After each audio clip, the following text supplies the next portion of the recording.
जो कि 1972 में होना था। एक साल पहले जनता को इस बात का अंदेशा भी नहीं था और वह भौचक्की रह गई। और जब उसने यह सुना कि संसद के चुनाव, विधानसभा के चुनाव के एक साल पहले अलग से किए जाएंगे, सभी राजनीतिक दल इस बात का इंतजार कर रहे थे कि संसद और विधानसभाओं के चुनाव एक साथ सन 1972 में होंगे। संसद के चुनाव के ऐलान के साथ गरीबी हटाओ का नारा दिया और कांग्रेस के उम्मीदवारों को काला धन, जो कि पहले से कांग्रेस पार्टी के पास था, चुनाव में खर्च करने के लिए बांट दिया गया। 1971 और 1991 के बीच की राजनीतिक उथल पुथल में उन शक्तियों की ही जीत हुई है जो जनता की भागीदारी से प्रजातंत्र के विरोधी हैं।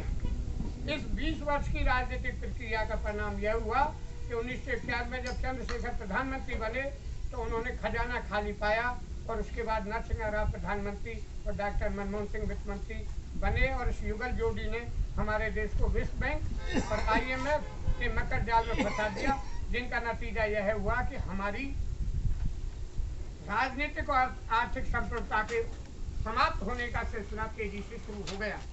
इसके बाद जो सरकारें आई, चाहे केंद्र की हो या राज्यों की, उनके तौर तरीके भी वही हो गए जो केंद्र की सरकार के थे और सब सरकारें इन दो बैंकों के कर्जदार होनी शुरू हो गई और अपने संसाधनों को उन्होंने गिरवी रखना शुरू कर दिया। राजनीति इस बात की शुरू हो गई कि इन संसाधनों की लूट में कौन शामिल है और आम आदमी की भागीदारी समाप्त हो गई। यह बात आज बिल्कुल साफ है कि प्रतिनिधिमूलक प्रजातांत्रिक प्रणाली एक धोखा साबित हुई। इसी बीच 1993 से 1994 से लेकर आज तक राजनीतिक प्रक्रिया में पूरी तरह से रचे बसे हमारे कुछ क्रोधाओं ने वैकल्पिक राजनीति का कारगर ढांचा खड़ा करने की कोशिश की, जैसे आज खड़ी की जा रही है। कोशिश ही तो कर रहे हैं हमारा आप सब मिलकर कोशिश की।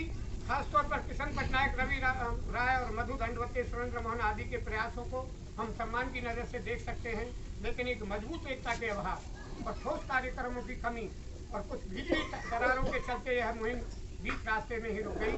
सीधी राजनीतिक प्रक्रिया की बाहर की बहुतेरी ईमानदार और जुझारू शक्तियों ने सत्ता की राजनीति से बाहर रहकर वैकल्पिक ढांचे की सोच के साथ बुनियादी मुद्दों पर आधारित जन आंदोलन को खड़ा किया और सभी प्रकार के आंदोलन का एक सशक्त साझा मंच भी तैयार किया और उसे राष्ट्रव्यापी लोक राजनीतिक प्रक्रिया के सीधे न उतरने के कारण यह सत्ता के बाहर का एक दबाव केंद्र ही बनकर रहा और कभी मजबूत और कभी कमजोर दिखाई पड़ा। आज की जो चुनौती है उसे पूरा करने के लिए जरूरी है कि राजनीतिक प्रक्रिया से सीधे तौर पर हस्तक्षेप करके जनता के सामने एक समग्र विकल्प की तस्वीर रखकर और जन आंदोलन के जरिए जनसत्ता को स्थापित करने के लिए हमें बेरोक आगे बढ़ना चाहिए।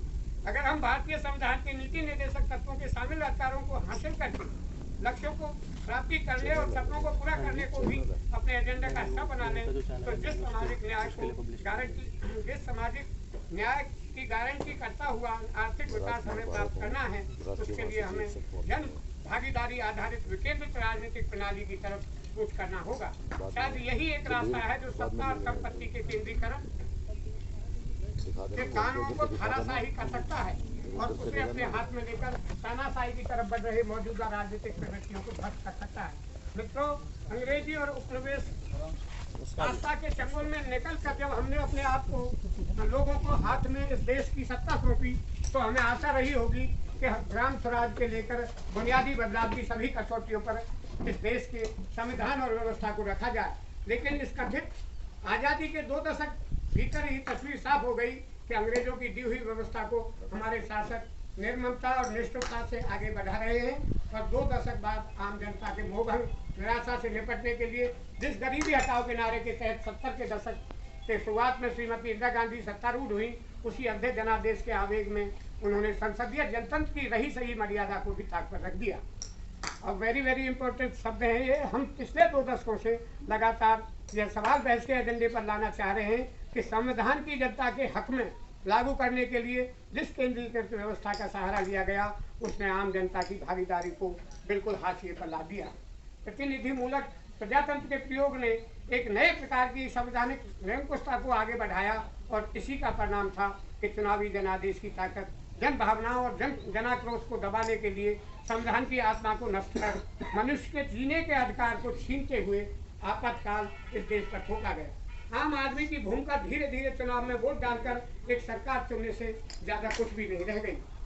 यह रंगमंच से दर्शक दीर्घा में पहुंच गई और श्रीमती इंदिरा गांधी ने तो संसद और विधानसभा के चुनाव को अलग अलग करके पूरे माहौल को अराजनीतिक बना दिया था तथा काले धन और बाहुबल को सरकार बनाने, सरकार बदलने और चुनाव जीतने का मुख्य औजार बना दिया, जो आज भी प्रचलित है, आज भी जारी है वही व्यवस्था। राजनीति की यह अपराधी प्रवृत्ति आगे के दशकों में बाकी राजनीतिक दलों ने भी सहर्ष अपनाई। आपातकाल के प्रति जनता के तीव्र विरोध को देखते हुए आगे आने वाली सत्ताओं ने अपने अपने राज्यों और केंद्र में अघोषित आपातकाल की स्थितियां लागू कर और कहीं कहीं तो पूरे समाज को ही जेल खाने जैसी स्थिति में तब्दील कर दिया। और 80 के दशक में काले कानूनों की बाढ़ सी आ गई। NSA, एस्मा, AFSPA, टाडा और पोटा गुंडा एक्ट, गैंगस्टर तथा अन्य राज्य आधारित विशेष कानूनों का सिलसिला चल पड़ा, जिसमें प्रतिरोध के सबसे हिंसक और गांधीवादी प्रयोग को भी सहन करने से इनकार कर दिया गया, जैसे कि आज हमारे किसान आंदोलन के साथ हो रहा है।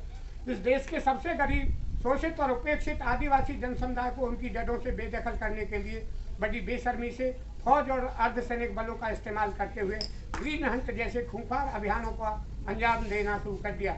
राष्ट्रीयताओं के सवालों को संगीनों और बूटों के तले दबा दिया गया। मित्रों, यह भयावह स्थिति आने वाले दिनों में और भी खतरे के रूप में हमारे सामने उपस्थित होने जा रही है।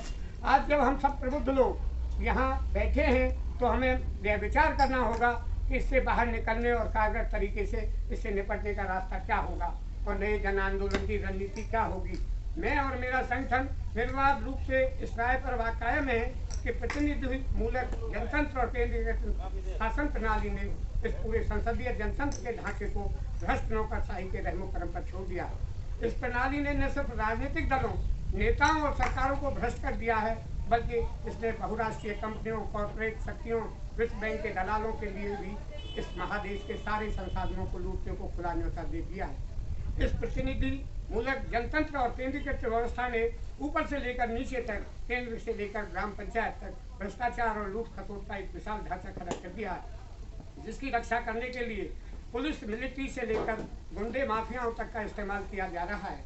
जाने अनजाने जन आकांक्षाओं के काफी नजदीक संविधान के 73वें और 74वें संशोधन के जरिए एक नए सामाजिक ढांचे को परिकल्पना शुरू की गई। संविधान में अध्याय 9 और 9A जोड़ते हुए एक विकेंद्रित प्रशासन प्रणाली का बीज बोया गया था। हमें पता था कि जिन सत्ता सरकारों को इन्हें लागू करना था, वे किसी भी कीमत पर अपने मुट्ठी में समाई हुई ताकत को जनता के हाथों में सौंपने को तैयार नहीं। बीच में थोड़ा सा बोलो, कितना है ये, कितना लंबा? एक पेज है, पढ़ दो। लेकिन हमें अफसोस इस बात का है, जन आंदोलन की शक्तियों ने भी संविधान के आए इस बदलाव को पहचानने से इनकार कर दिया। मेरा मानना है कि भारतीय संविधान में रखे गए इन नए अक्षरों में एक राष्ट्रीय पुनर्जागरण पैदा करने का जज्बा है, जिसके जरिए हम शासन के ढांचे को बदल सकते हैं। हमें अफसोस है कि हमने अपनी ताकत और जन आंदोलन के सैलाबों को किन्हीं मोरारजी देसाई, विश्वनाथ प्रताप और सूबाई सरदारों को सत्ता में आने के लिए इस्तेमाल होने दिया और पुनः जनता को हताशा और निराशा होने के लिए छोड़ दिया। हिंसा और अहिंसा के सत्ता प्रायोजित बहसों को अपने कंधों पर रखकर हमने सरकार की फौजी प्रवृत्ति को ही बढ़ावा दिया तथा बढ़ावा देने और आम जनता की निहत्ता कर सब कुछ बर्दाश्त करने का वैचारिक आधार प्रदान किया। हमारी यह मुकम्मल सोच है कि 73वें 74वें संशोधन के जरिए जो परिवर्तन दिखाई पड़ा था, वे विकेंद्रित शासन व उत्पादन प्रणाली की नई आधारशिला तैयार कर सकता था। हमारी मंशा रही है कि लगान टैक्स वसूली पर आधारित कलेक्टर शासित जिला इकाइयों की जगह ऐसे जिलों के निर्माण की बात शुरू की हो जानी चाहिए जिसका सत्ता नियंत्रण विकेंद्रित हो, जो जन भागीदारी पर आधारित हो तथा जिसमें विकास की सारी योजनाएं और प्रकल्पों का प्रस्ताव जनता की लघुत्तम इकाइयों से होकर ऊपर जाए। इसी तरीके से अब ग्राम पंचायतों के पुनर्गठन के अभियान का भी सवाल उठा सकते हैं। हमारे संविधान निर्माताओं, राष्ट्रीय आंदोलनों के कर्णधारों की भी यही मंशा रही कि स्वाधीन भारत का सारा राजनीतिक, प्रशासनिक और आर्थिक नियंत्रण लोकशाही के अधीन हो।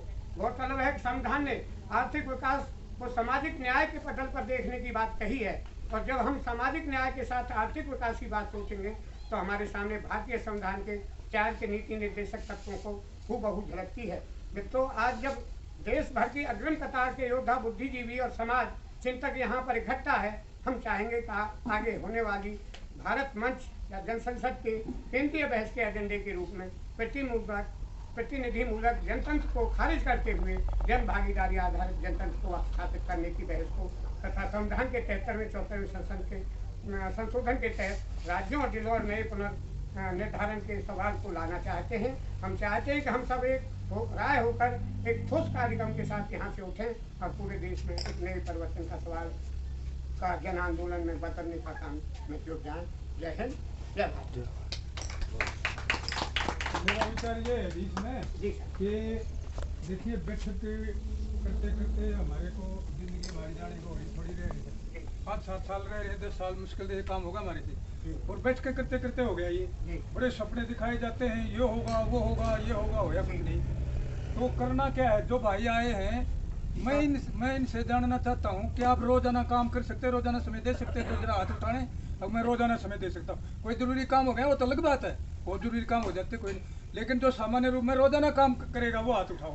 5 आदमी ऐसे नहीं 5 नहीं, इनमें से सारे क्यों, कौन कौन रोजाना देगा? अब देखो 1 2 3 4 5 6 7 आदमी हुए, 8वां मेरा नाम लिख लो। 8 हो गए, तो 8 आदमी 9 हो गए जी, 9 तो फिर कोई संख्या भी बढ़िया है, तो 9 आदमी रोजाना काम करेंगे और कहीं न कहीं जाएंगे, मिलेंगे संस्थाओं से, लोगों से भी ये करना है, इकट्ठे हो जाओ, ये करना है, इकट्ठे हो जाओ, तो काम होगा। और बाकी बात कर लो भी क्या उद्देश्य होने चाहिए, वो बैठ के और भी किस उस पर लड़ेंगे, हम क्या चाहते हैं भी, न्याय कैसे होगा। जैसे मैंने कई बार चिंतन किया इस पर, कई लोगों ने भी समर्थन दिया कि पुलिस जाती है, कहीं भी घटना होती है तो पुलिस जाती है, क्यों नहीं न्यायाधीश साथ जाए और जो प्रत्यक्षदर्शी उनका वहीं बयान ले, दस्तखत करवाए उनके, अब बताओ भाई क्या देखा तुमने, क्या लगा है, और उसका भी वे कहता है कि बिल्कुल सच्चाई सामने आ चुकी है, तो वहीं पर दंड देकर के आए वो। और नहीं तो इतने बड़े हाथ हैं सरकारों के, हर एक गाँव के अंदर जो है जासूसी देने वाले, बताने वाले बैठे रहते हैं, मिले रहते हैं प्रशासन से, हफ्ता भर में 10 दिन में 15 दिन से ज्यादा तो निर्णय में देरी करनी नहीं चाहिए। और शिक्षा चिकित्सा तो निःशुल्क होनी चाहिए, हमारे कोई कमी नहीं है देश में किसी चीज की, तो इन पर विचार किया जाए कैसे हो ये चीज, वो विचार कर लो। लेकिन रोजाना आदमी काम करने वालों न काम बताओ, अब कल से ये होगा, परसों ये होगा, ये करना है भैया, तो काम होगा नहीं, वैसे बैठे कुछ नहीं होगा।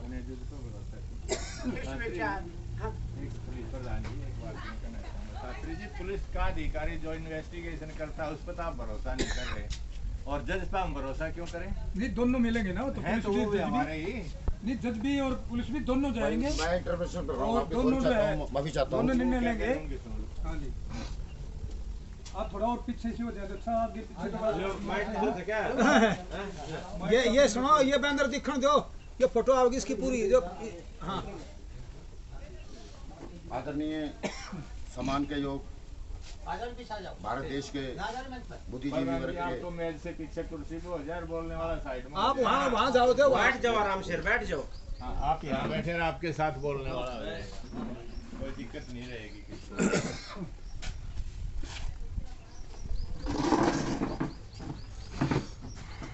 ये ठीक लगा। आदर एवं सम्मान के योग मेरे भारत देश के बुद्धिजीवी वर्ग, महानुभाव, आप सभी को राजकुमार। चालू नहीं हो रहा, ये आवाज नहीं हो रही, ये साउंड नहीं चाहिए, दूसरा ले लो।